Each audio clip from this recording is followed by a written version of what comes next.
Okay, so in this video we are continuing on where we left off from the first video on starting to fill out our Schedule 8812 so that we can calculate how much of the child tax credit and other dependents credit that we'll be able to use on the 1040 form.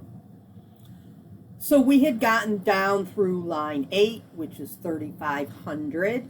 That includes the $3,000 for Johnny, who's the 7-year-old qualifying child, and $500 for JJ, which is John's father.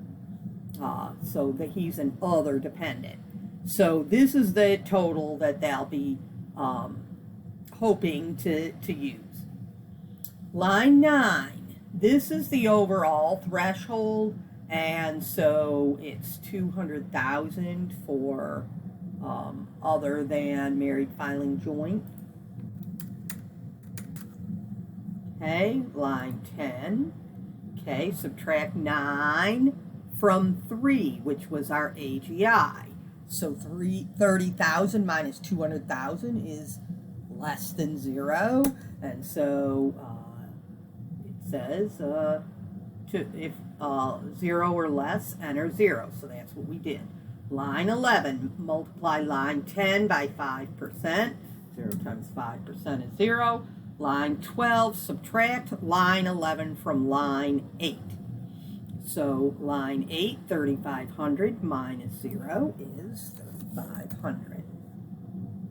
Line 13, check all the boxes that apply to you. Check here if you or your spouse, if married filing jointly, had a principal place of abode, that's the house, in the United States for more than half of 2021.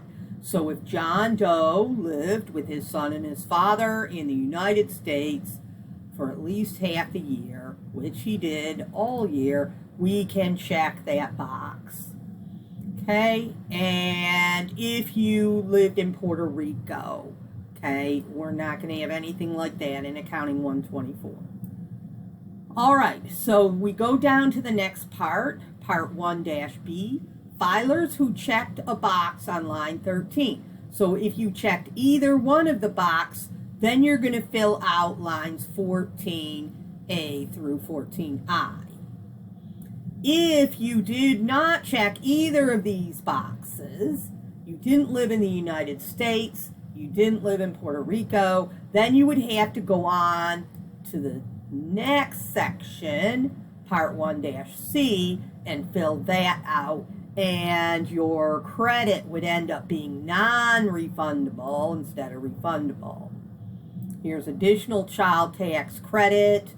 If some of your non-refundable credit can be used as refundable, then you would continue with this. And also Part 2-B and 2-C.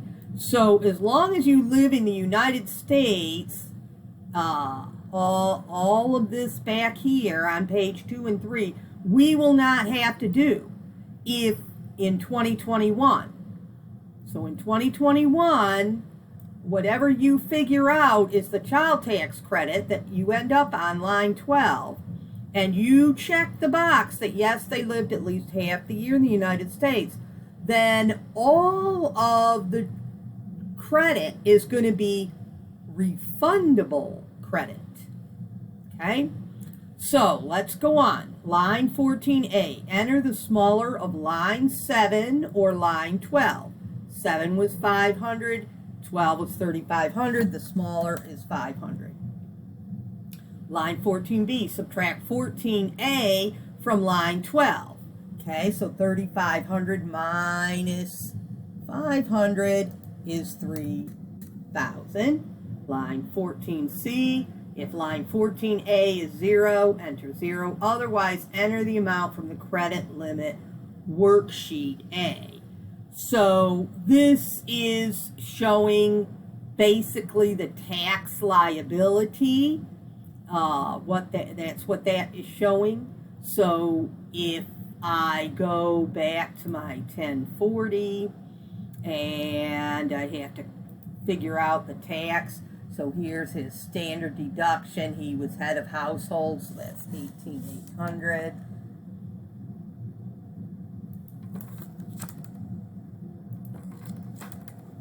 So now I have to subtract that from the 30,000. So his taxable income is 11,200. Then I would look that up in the IRS in tax tables, and if I go ahead and do that,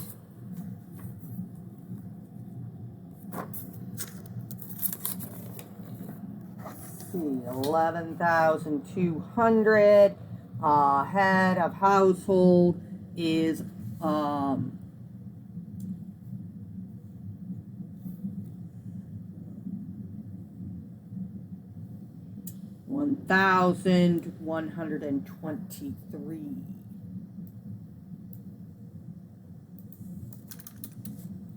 Okay, we don't have anything from Schedule 2.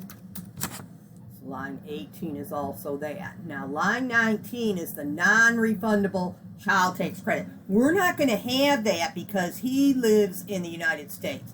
So he won't have anything on line 19. Then if he had other non-refundable credits, then they would come from Schedule 3, line 8, if he had any. Let's assume that he didn't have any. So,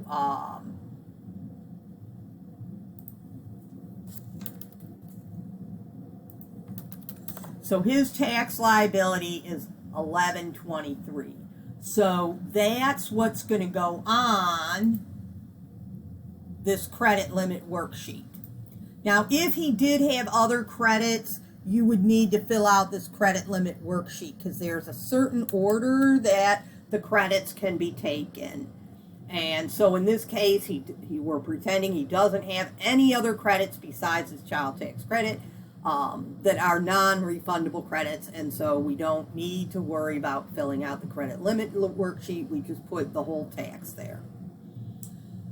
14D, enter the smaller of 14A or 14C. Okay, and so that would be 500 is smaller. 14E, add lines 14B and 14D. Okay, so 3,000 plus 500 is 3,500. Line F, enter the aggregate amount of advanced child tax credit payments you received for 2021. And the IRS would have sent a letter, letter 6419 to your house that would have shown you exactly how much they sent you, which is the number that should be on here. Now, technically, John should have gotten $250 a month from July through December on advanced child tax credit for Johnny. And so that would have equaled $1,500 is how much he should have gotten. Now, if he got a different amount, if he didn't get it at all, then he would put the correct amount on here of what he actually got. But if he got the letter 6419 showing how much, he really should put that same number on here, or his tax return is going to be all messed up. Okay, so let's assume that John received everything he should have received, the $250 a month, for a child that is 6 years old all the way up through 17 years old. He would have got that $250 a month. All right. 14G, subtract 14F from 14E. So 3,500 minus 1,500 is 2,000 still left of child tax and other dependent credit that he has not yet received. H, enter the smaller of 14D or 14G. 14D, 500, or 14G, 2,000. Okay. This is your credit for other dependents. And this part will be non-refundable, which goes on line 19. Then line 14I, subtract 14H from 14G. So the 2,000 minus 500 is 1,500. This is your refundable child tax credit. And put this on line 28 of your Form 1040. So we're going to go back to the Form 1040, and line 19, we did have the other dependent credit. And so we have actually 1123 plus 500 minus this. 623. Okay, so his full tax is 623. Let's say that he had $400 taken out of his W-2 wages and paid in.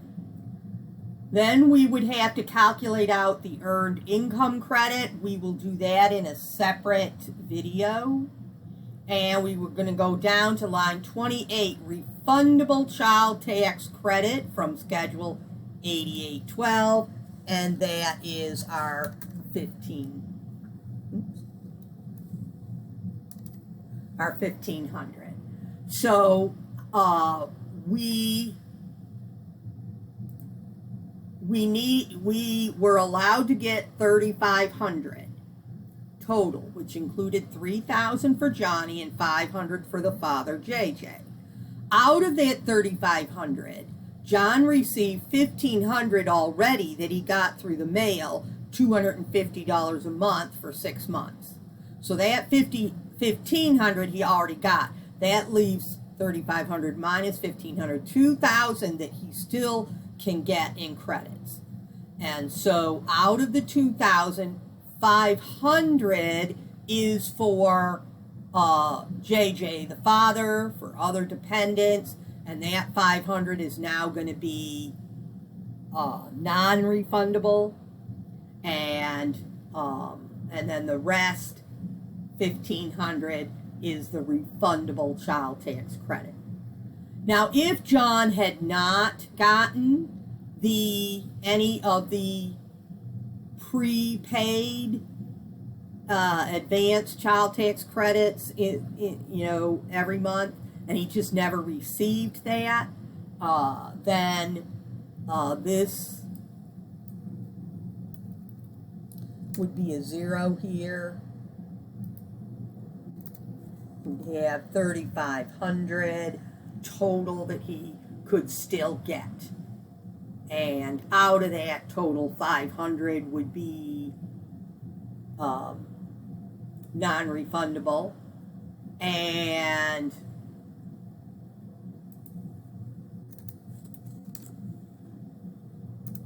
3,000 would be refundable. Okay. So at this point, we are finished with the child tax and other dependent credits, and in the next video, we'll move on to taking a look at the earned income credit